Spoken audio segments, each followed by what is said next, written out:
I'm John Strum, and this is Real Talk MS.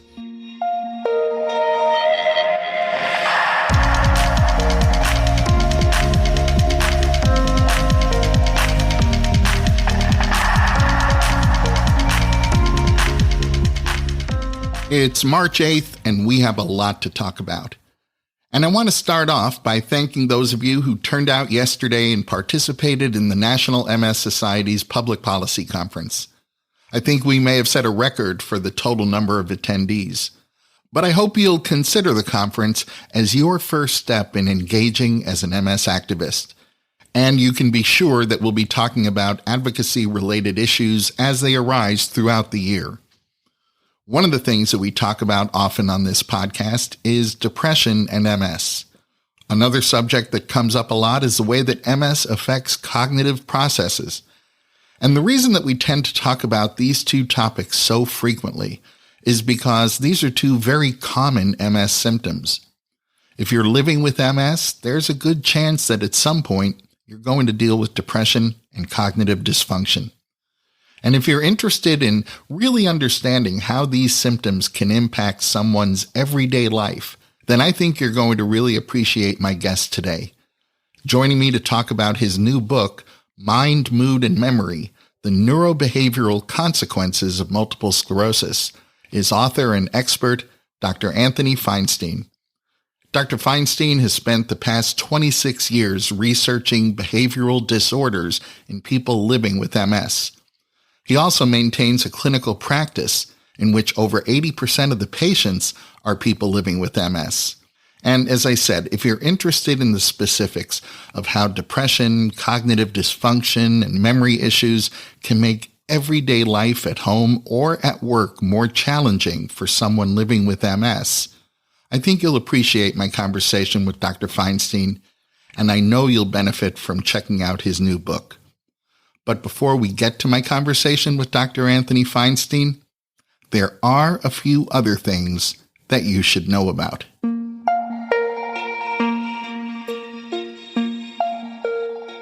Between February 24th and 27th, the America's Committee for Treatment and Research in Multiple Sclerosis held its annual meeting in West Palm Beach, Florida. This marked the first in-person MS research conference to take place in the United States in just about 2 years. In last week's episode of Real Talk MS, you heard my conversation with Dr. Amit Bar-Or, this year's winner of the Barancik Prize for Innovation in MS Research. This week, I want to share some of the research that was presented at the conference. Conducting clinical trials for relapsing remitting MS is challenging. And conducting clinical trials for primary progressive MS, well, that's even more challenging. In primary progressive MS, disability accumulates slowly and gradually over time. So if you're a scientist contemplating a clinical trial to determine whether a new drug produces a meaningful effect for people living with primary progressive MS, you either need a very large trial or a very long trial, and either of these options becomes logistically difficult. Dr. Jean-Pierre Fallet, a graduate student at McGill University in Canada, presented an alternative strategy that could be an answer to this logistical challenge. Dr. Fallet's approach uses a type of artificial intelligence called deep learning to predict how a potential clinical trial participant will respond to a specific treatment for primary progressive MS. Selecting participants who are most likely going to respond to a given treatment in a study increases the trial's ability to determine whether the drug being studied actually delivers a meaningful benefit. This technique is called predictive enrichment. This deep learning process presents a computer with a very large amount of data. And by processing that data against an algorithm or a set of mathematical rules, the computer learns by detecting patterns in the data that are too complex for a human to see.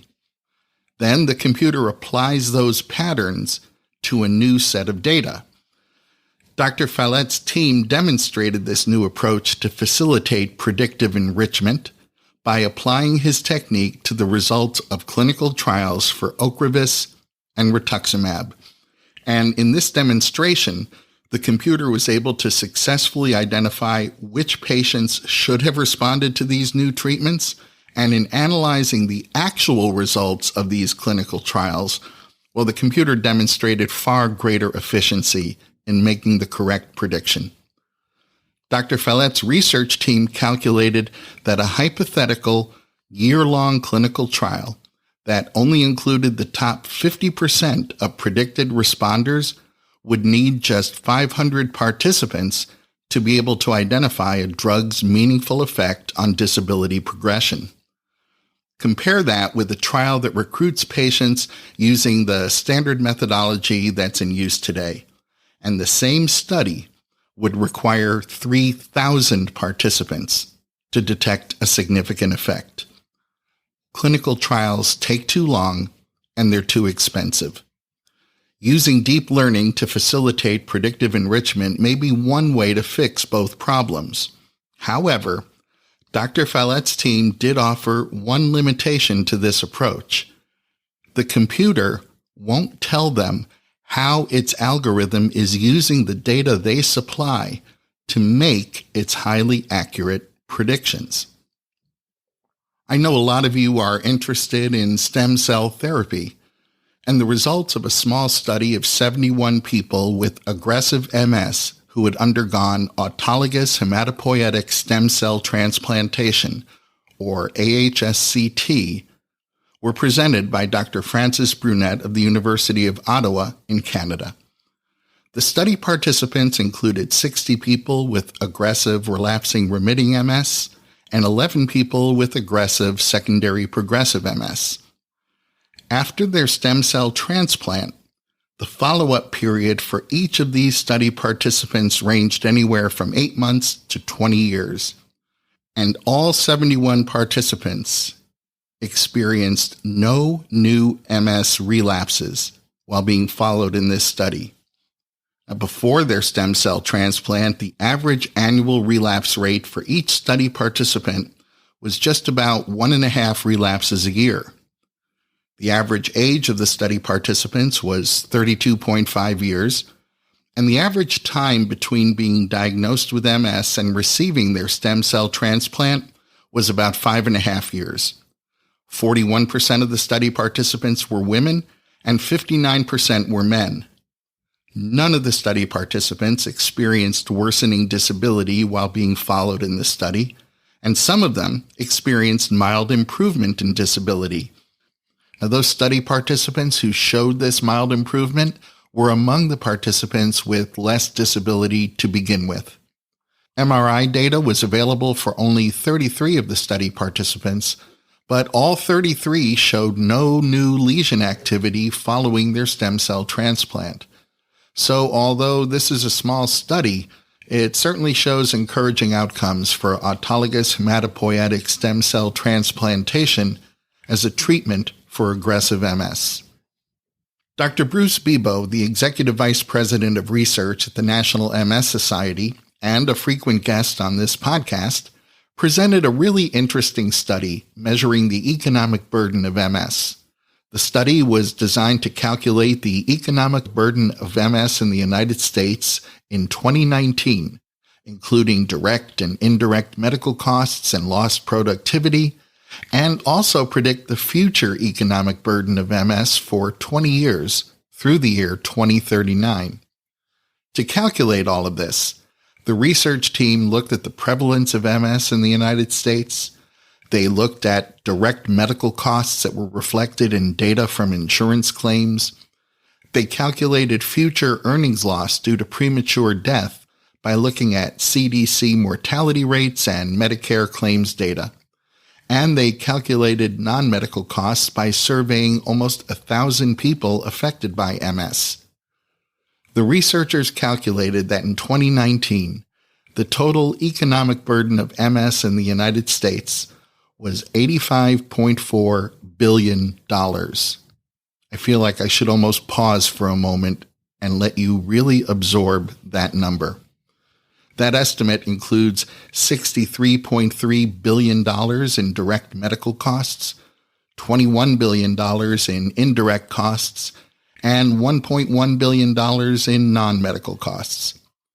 Now, of the $63.3 billion spent on direct medical costs, $33.9 billion, or 64% of the total direct medical expense, was spent on disease-modifying therapies. Of the $21 billion in indirect non-medical costs, earnings not realized due to premature death were calculated at just over $8 billion.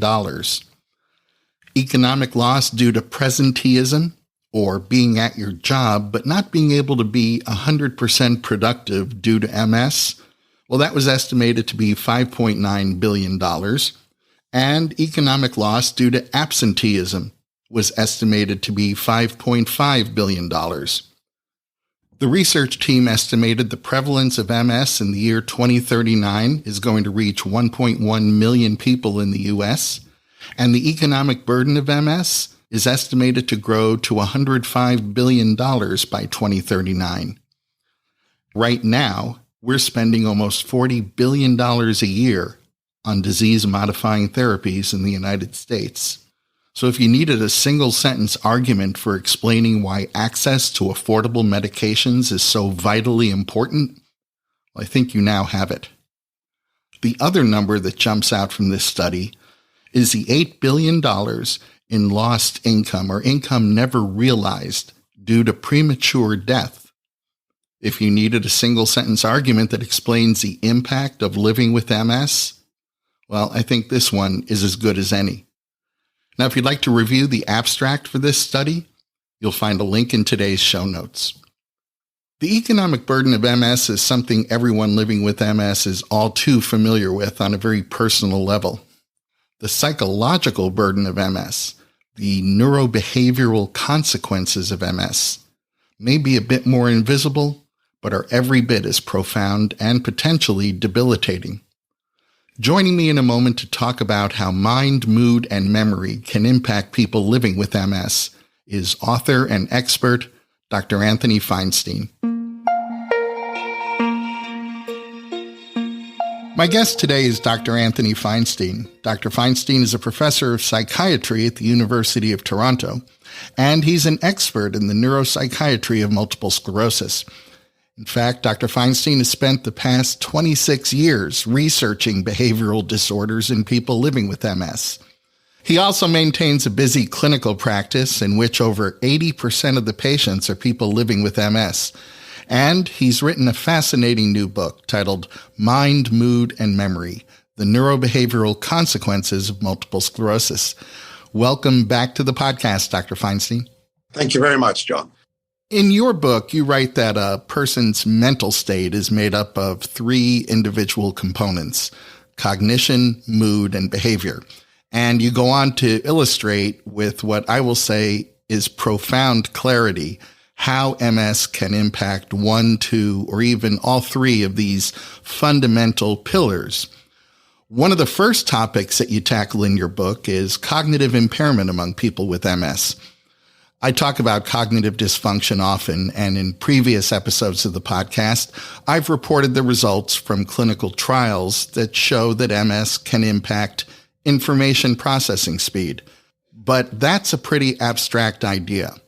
One of the things I really appreciate about your book is how you've created these composite case studies that so clearly illustrate the real-world consequences of what that means. We get to see exactly how a decline in information processing speed can affect someone at their job, how that situation might even be life-changing for them, and even how that one cognitive symptom can actually bring on other symptoms like depression and anxiety. Yeah, I mean, that's exactly right. I think you summarized it very well. And this is what I see, day in and day out in my clinical practice. So the first observation is someone could walk into my room, pre-pandemic, of course, they could walk into my room and you would have no idea that this person has multiple sclerosis. And yet that person is struggling at work. And why is that? So we begin the investigations, we do assessments, we get a neuropsychological assessment, and we explore their cognition. What we find is that, there's a 40% chance that this person is going to have a problem with processing speed. Well, what does that do? That slows down your ability to think quickly. That has a knock-on effect in terms of multitasking. It might affect your working memory ability as well. And if this is a person whose occupation is one that is very much intellect-based, they're relying on their smarts basically to get their job done. If you've got a fall-off in your processing speed with these knock-on cognitive consequences, it can have a profound effect on your ability to work. And I see that time and time again. So a single neuropsychological deficit can have vast ramifications for a person. Your discussion of memory loss in MS is fascinating. And the example case histories that you share couldn't be more different. On the one hand, we learn about a high-flying, massively successful investment advisor, but we also learn about a stay-at-home mom, each living with MS, and each sees how something called episodic memory loss turns their lives upside down. Can you talk about what episodic memory loss is and how it might impact someone's day-to-day activities? Yeah, so that's your memory for, the events that have taken place in your life, your day-to-day activities, as it were. So if you've got difficulties with your episodic memory, and it's saying, well, what did you do yesterday? Just tell me what you did at work. And a person can have great difficulty remembering the kinds of activities that they pursued. And so, transplant that into different clinical situations. You've got the man who is an investment banker who's got to remember what his clients are asking him to do. They're telling him to place trades. They're telling him to do this and that. And he's dealing with vast sums of money. You can understand that if he forgets one or two of those instructions, he's going to have clients who are not going to be particularly happy with him. But then, have a look at everyday activities. The woman who is at home with her children and she's having to run the family, she may have to work as well. There are so many things that you've got to do to keep a family running efficiently with young children. She goes to the supermarket, she forgets to buy certain things. She comes home, she's not even aware that she's forgotten to buy them. Children don't have toothpaste, there may be no soap, etc. And this happens time and time again. You can see how memory deficits like that can start derailing a person's life and affecting the way a family functions. And that's where you see memory problems having such a significant impact on people's functioning, whether it's high-end occupations or the routine activities of day-to-day living. And as if this episodic memory loss isn't enough of a challenge, can you explain what meta-memory is and how it can further complicate that scenario? Right. So meta-memory refers to a person's ability to accurately appraise their own memory. How good are you at judging your own memory? And there's evidence that people with multiple sclerosis, like many other acquired brain illnesses, are not very good at that. And so if you are not accurately assessing your own memory, you are not aware of the deficits in your memory. You may underplay the problem. You may think there's nothing wrong. Or, sometimes you kind of overinterpret and you think too many things are wrong. So it can be very disabling not to be aware of your own cognitive abilities, because if you're not aware of it, you don't correct things. You don't put things into place to try and counteract the fallout from your deficits. You just keep on going, making the same kind of mistakes. And so meta-memory is a very key variable in disability, people's ability to accurately appreciate the accuracy of their own memory.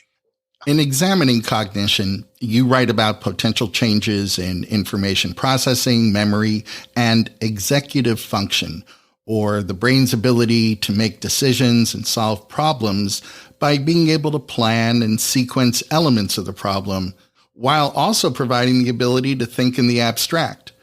Now, first, you tackle each of these cognitive impairments as single symptoms. Later in the book, you point out that people living with MS frequently have multiple cognitive deficits and as a result face even greater challenges in day-to-day functioning.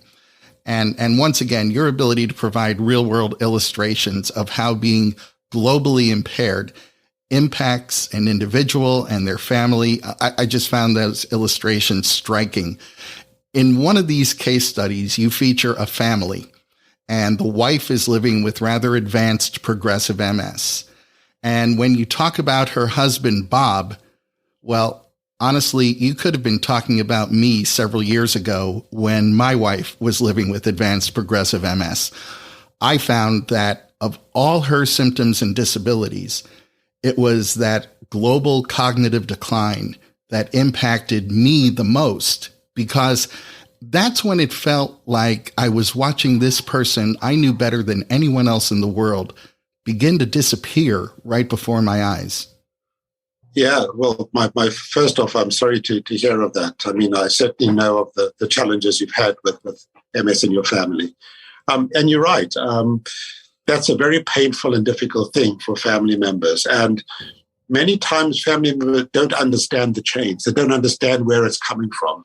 They can falsely assume that, a loved one is not putting enough effort into something. They're just not trying hard enough, or they're deliberately being difficult, or they're being cantankerous. They don't understand that this is not under voluntary control often, that what's happening is that cognition is being lost.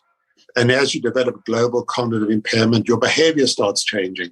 It's not just a matter of your memory that's failing or your executive function is becoming more impaired, but it's also your drive and your motivation and your ability to respond with empathy.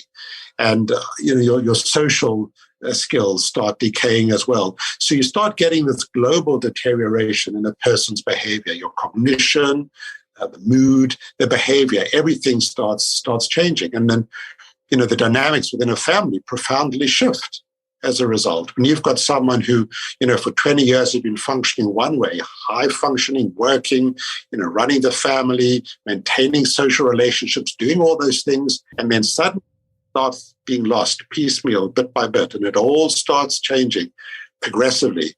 The effect on the family is profound, on spouses, on children, on grandchildren, on friends. And so it's critical that family members have an understanding of where these changes are coming from. I found that in my clinical practice, when you can explain the origins of these changes to family members, it becomes much easier for someone to accept it. Still very hard to live with it, of course, but it becomes easier to accept it because you understand that this is coming from brain changes. This is not a person deliberately trying to be difficult or being obstinate or not showing that kind of drive and motivation that they once had. And the neural mechanisms, the neural explanations for all of this.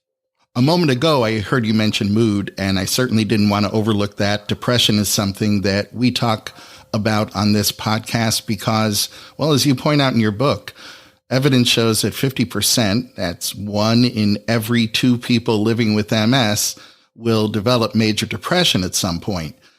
Your book points out that different patients require different kinds of interventions. Antidepressants may be the answer for some, cognitive behavioral therapy may be the answer, and even mindfulness meditation can provide benefits.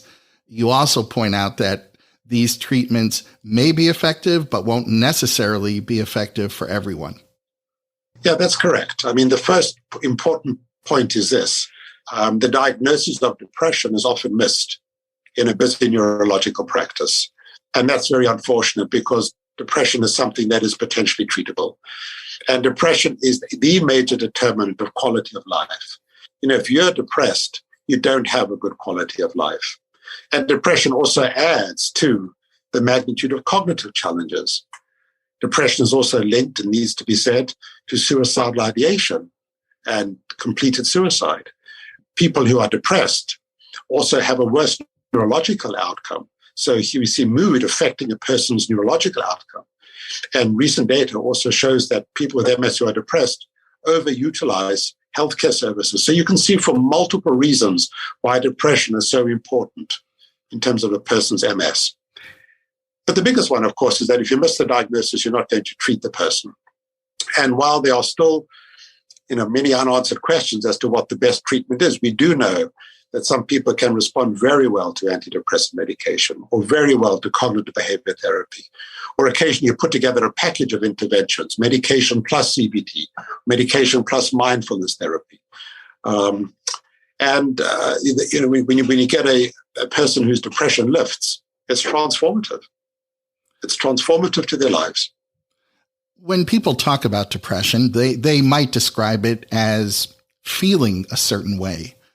But your lab has been able to use imaging to identify strong relationships between those feelings of depression and actual structural changes in the brain among MS patients.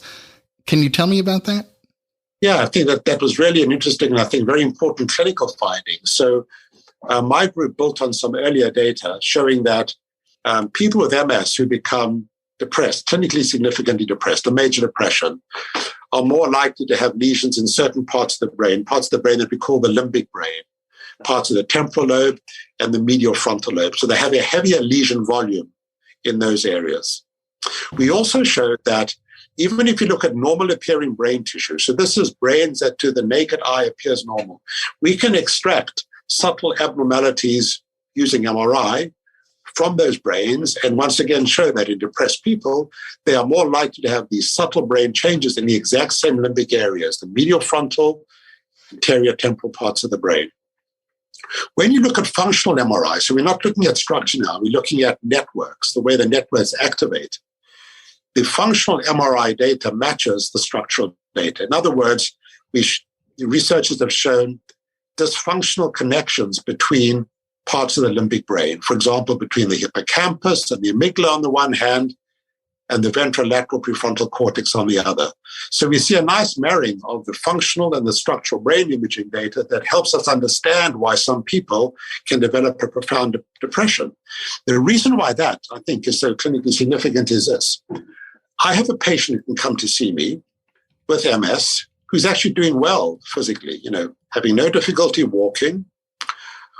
Their social life is okay. They're happily married. Their kids are fine. There are no financial worries. But that person has become profoundly depressed.